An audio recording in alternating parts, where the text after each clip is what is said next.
Assalamualaikum warahmatullahi wabarakatuh. Bagaimana kabarnya anak-anak? Mudah-mudahan selalu dalam keadaan baik-baik saja. Nah, insya Allah pada pagi hari ini kita akan mulai belajar fikih. Dan materi yang akan kita bahas yakni bab pertama seputar khitan dalam Islam. Khitan atau yang biasa kita sebut itu sebagai sunatan. Nah, kira-kira anak-anak bapak ini udah pada sunat atau belum? Kalau yang sudah, alhamdulillah. Kalau yang belum, ya siap-siap, karena semuanya nanti akan dikhitan. Nah, tujuan daripada kita mempelajari khitan adalah kita ingin melihat apa sih hikmah di balik syariat khitan dalam Islam. Pertama, kita akan belajar mengenai pengertian khitan. Kira-kira ada yang tahu apa itu pengertian khitan? Oke, yang pertama kita akan bahas pengertian khitan secara bahasa. Secara bahasa, khitan artinya apa? Memotong. Bukan menggunting, bukan mengupas, atau bukan yang lainnya. Tapi artinya apa? Artinya adalah memotong. Nah, kemudian kita akan belajar khitan secara istilah. Apa sih pengertian khitan secara istilah? Perlu kita ketahui bahwasanya pengertian yang akan kita bahas adalah pengertian khitan bagi laki-laki. Nah, pengertian khitan bagi laki-laki adalah memotong kulit yang menutupi ujung kemaluan laki-laki yang disebut dengan kulup. Jadi ujung kemaluan laki-laki atau kulit yang terdapat di ujung kemaluan laki-laki itu disebut dengan apa? Disebut dengan kulup. Nah, itulah yang dipotong atau yang dikhitan. Nah, kemudian kita akan berpindah dari tadi pengertian secara bahasa dan secara istilah. Kita akan sedikit menoleh ke belakang seputar sejarah khitan itu bagaimana. Pertanyaan pertama, siapakah yang pertama kali melakukan khitan? Ayo siapa? Jawabannya adalah Nabi Ibrahim alaihi salam. Jadi orang pertama yang melakukan khitan adalah siapa? Nabi Ibrahim alaihi salam. Kemudian pertanyaan kedua, pada usia berapa Nabi Ibrahim berkhitan? Ayo siapa yang tahu? 5 tahun, 10 tahun, atau 20 tahun, atau 30 tahun, atau 50 tahun, atau 100 tahun? Berapa kira-kira? Nah, Nabi Ibrahim berkhitan pada usia berapa? Pada usia 80 tahun. Wah, berarti sudah tua dong. Bagaimana? Sudah tua dong? Tidak. Orang-orang terdahulu itu umurnya panjang-panjang. Ada yang umurnya sampai ratusan tahun. Orang pertama yang melaksanakan khitan adalah Nabi siapa tadi?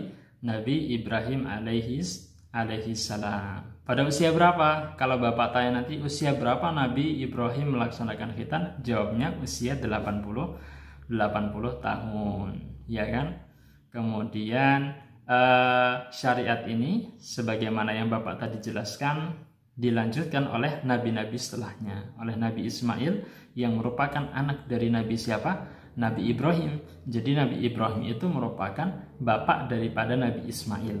Nah, Nabi Ismail melaksanakan khitan, kemudian diteruskan oleh anaknya, dan sampai ke Nabi Muhammad SAW. Dari sini kita bisa mengambil kesimpulan bahwasanya hikmah khitan yang pertama itu apa? Sebagai bentuk ketakwaan kepada Allah Subhanahu wa ta'ala. Nah, karena Allah memerintahkan Nabi Ibrahim untuk berkhitan, kemudian Nabi Ibrahim berkhitan. Kemudian Nabi Ibrahim memerintahkan anak keturunannya juga untuk berkhitan. Jadi hikmah khitan yang pertama adalah apa? Adalah sebagai bentuk ketakwaan kita kepada siapa? Kepada Allah Subhanahu wa ta'ala. Oke, sekarang kita akan belajar tentang hukum khitan. Hukum khitan itu apa sih? Apakah wajib atau tidak wajib?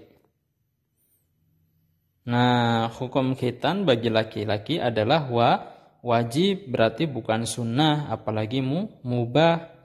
Berarti setiap laki-laki itu wajib untuk berkhitan. Karena khitan adalah wajib, maka laki-laki yang enggak khitan itu berdosa. Kenapa berdosa? Karena dia meninggalkan sesuatu yang wajib. Sementara hukum khitan bagi perempuan adalah sunnah.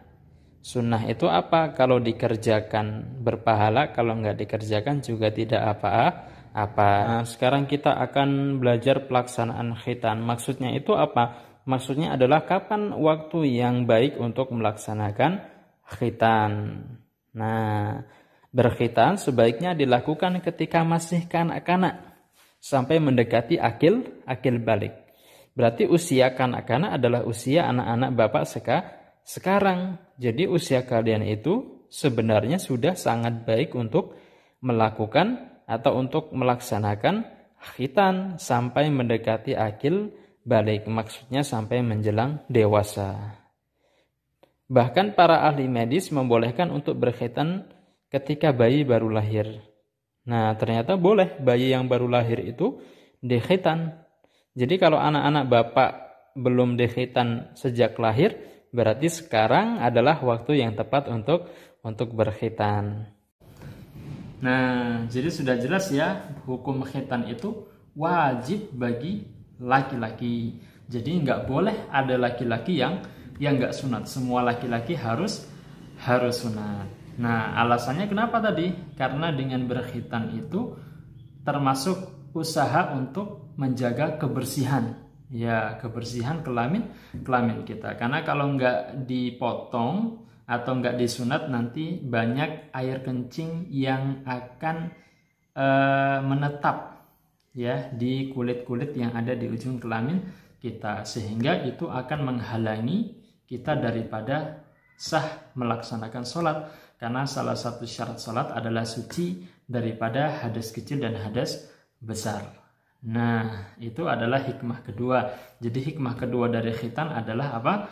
Adalah untuk menjaga menjaga kebersihan. Nah, kemudian kita juga tadi sudah mengetahui bahwasanya ternyata dokter itu menyarankan atau membolehkan untuk berkhitan sejak masih bayi. Kenapa? Karena salah satu alasannya adalah khitan itu bisa mencegah banyak penyakit. Nah, jadi ini juga hikmah daripada berkhitan. Yang ketiga apa? Yang ketiga adalah menjaga diri dari penyakit yang ditimbulkan dari sisa-sisa air kencing. Gampang kan? Jadi kalau misalnya Bapak tanya hikmah khitan itu apa atau manfaat khitan itu ada berapa? Ada banyak. Tapi yang paling utama itu ada 3. Yang pertama tadi apa? Yang pertama adalah sebagai bentuk ketakwaan kepada Allah Subhanahu wa taala. Kemudian yang kedua adalah apa? Menjaga kebersihan. Dan yang ketiga adalah mencegah diri dari berbagai penyakit. Nah, jadi jangan lupa apa yang tadi Bapak tulis itu dicatat. Dan apa yang Bapak ucapkan, apa yang Bapak tulis, insya Allah nanti akan Bapak tanyakan.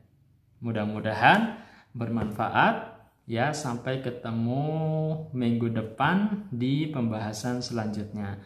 Assalamualaikum warahmatullahi wabarakatuh.